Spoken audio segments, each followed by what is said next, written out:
baarinimada waalidka. Qisadani waxay ka dhacday waddan Carbeed.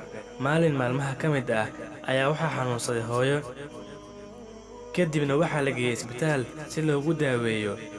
Hooyadaasi waxay dhashay wiil iyo gabar aad ugu baari ahaa. Kama aysan ag tagin hooyadood inta ay ku jirtay isbitaalka.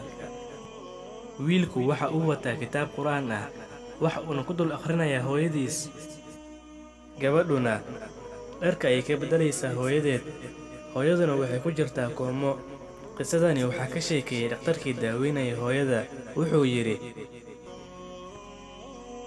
mar walba oo aan baaraya hooyada xaaladdeeda caafimaad, waxaan ugu tagaa wiilkiiyo gabadhiyo ag fadhiyo.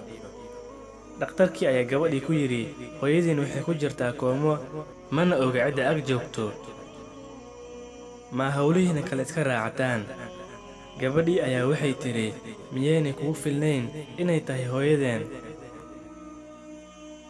Markaan yarayn, dharka ay naga beddeli jirtay, dhibna umay arki jirin. Haddii aan jiranno, darteen bay u dhifri jirtay, dhibna umay arki jirin. Wax walbana way noo qaban jirtay, dhibna umay arki jirin.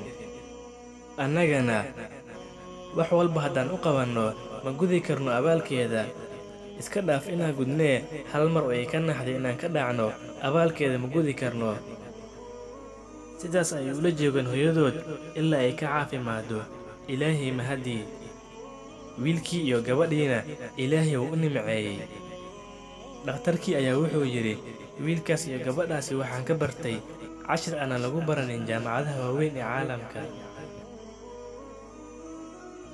Mid ka mid ah dadkii hore ee wanaagsan ayaa yidhi, qofka waalidkiisa baariga u ah kuma dhinto qaatumo xun.